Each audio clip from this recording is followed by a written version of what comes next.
everyone, this is Ian from the Wimper Rocker. Welcome dito sa Wimper's Studio. Nandito tayo ngayon sa Makati at patungo na sa Ayala Museum para i-celebrate ang International Museum Day. At right now ay free entrance sila at alamin natin ang tukol sa museum na to. So if you're excited to watch this video, don't forget to subscribe to my channel, follow my social media accounts. Tara! Last time nagpunta ako sa Ayala Museum para gunitain ang International Museum Day. At bilang paggunita sa selebrasyon na ito, ang Ayala Museum ay nag-open sa public. Libre ang kanilang entrance sa araw na yon. Kaya naman hindi nag-atubiling pumunta ang abanyong lingkod at alamin ang museum na to.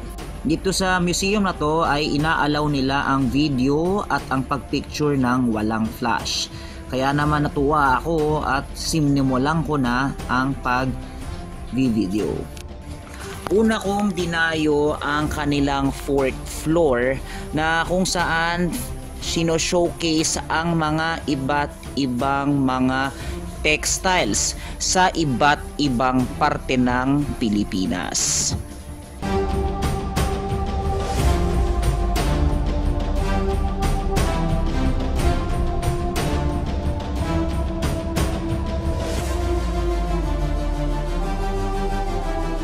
Isa sa hinahangaan ko sa mga indigenous textile art sa gallery na to ay ipinapakita ng sinaunang Pilipino ang kanilang ingenuity, creativity, adaptivity at ang pagiging sophisticated nila sa mga textiles.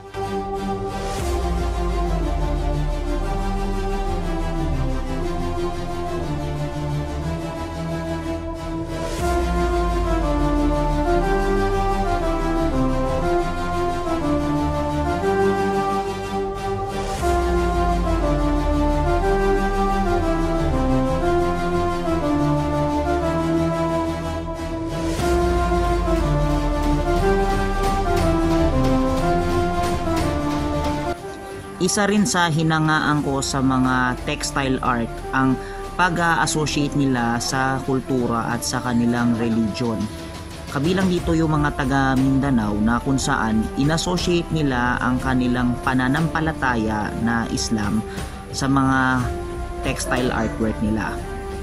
At nakakatuwa rin na naka-showcase din dito ang statwa ng Burak na para sa kanila ay napaka-banal nito. Talagang evident na talagang malakas na talaga ang mga pananampalataya ng mga sinaunang Pilipino. Dito rin sa 4th floor, sino-showcase nila ang mga iba't ibang salakot. At dito mo makikita kung gaano katibay ang salakot.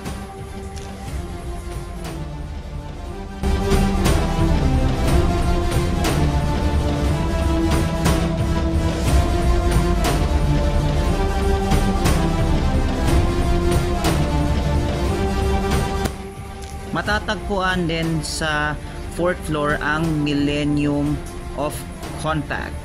This is the display of more than 500 Chinese and Southeast Asian ceramics na natagpuan sa Pilipinas. At dito isinasalaysay ang mga kwento kung paano ang bansa ay nakipagkalakalan sa mga kapitbahay nating bansa at kabilang ang China. Nakakatuwang isipin ang mga koleksyon ng mga ceramics dito ay panahon pa ng pre-Hispanic Philippines. At makikita mo na talagang evident na we have already contacted ang mga iba't ibang kapitbahay nating bansa.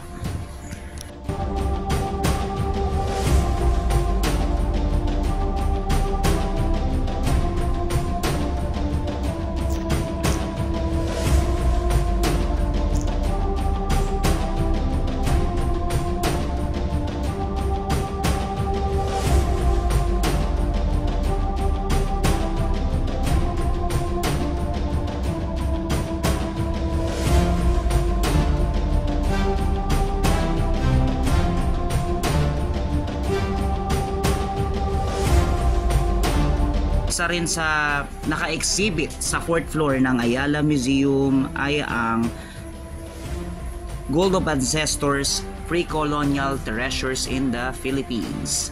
Originally, nag-open siya noong 2008 at naka-showcase dito ang more than 1,000 archaeological gold objects na pinapakita ang iba't ibang kultura ng mga Pilipino bago tayo sakupin ng Kastila. And these precious objects were recovered in the various archaeological contexts, often with the associated with the 10th to 12th century with the Chinese export ceramics. Sa 3rd floor ng Ayala Museum matatagpuan ang Fernando Zobel Gallery, at dito sa palapag na to ay makikita mo ang mga iba't ibang koleksyon ng mga abstract artwork na niregalo sa Zobel family.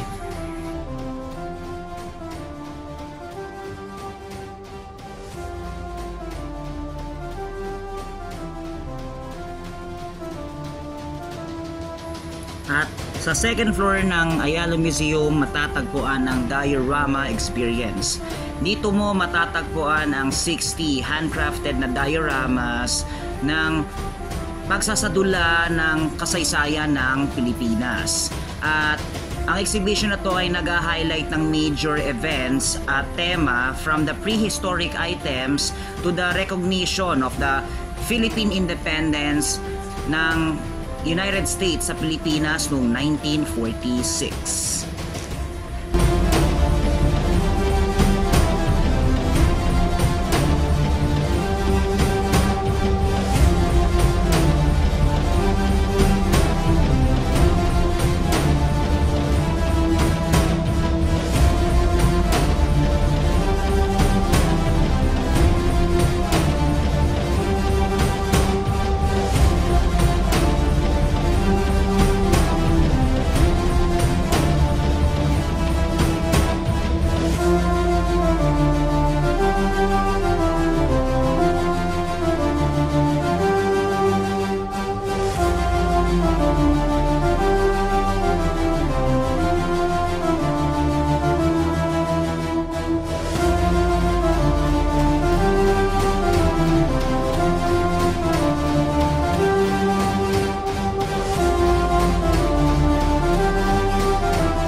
At syempre, dito nagtagal ang Abanyong Lingkod at minasdan ang mga iba't ibang diorama ng iba't ibang panahon.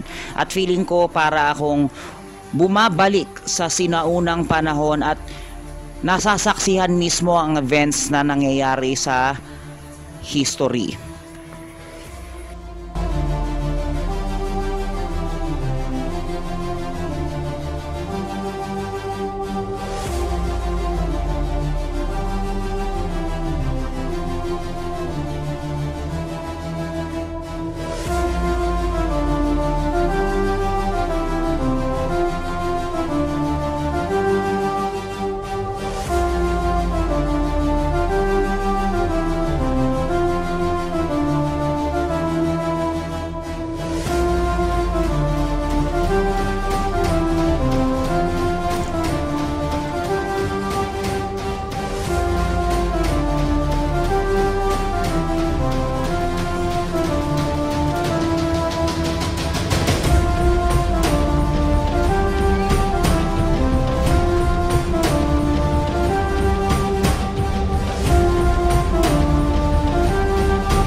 Nagpunta rin ako sa 6th floor ng Ayala Museum kung saan makikita ang Filipinas Heritage Library.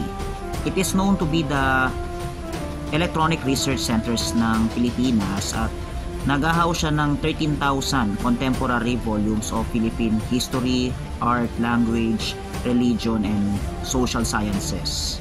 Nakahouse din sa library na to ang mga iba't ibang mga Filipinianas, kabilang dito ang La Solidaridad, ang mga libro ni Rizal, at ang facsimile copies ng Noli at Fili.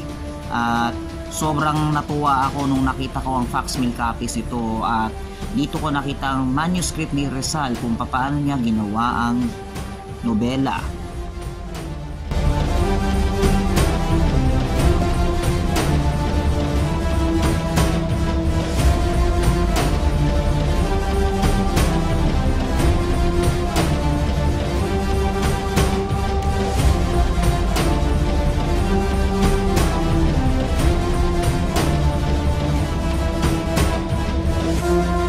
At bukod doon, naka-house in din dito ang pinaka-paborito kong libro, ang Kasaysayan, The History of the Filipino People. At kumpleto ang volumes ito from 1 to 10.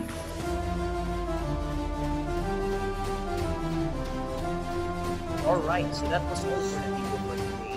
Let me know in the comment sections what's your thoughts in Ayala Museum. Feel free to comment down below. Like this video, don't forget to send a thumbs and consider subscribing. We'll see you in the next episode of Reapers Goes 2. This is Ian signing off. Rock on, Philippines.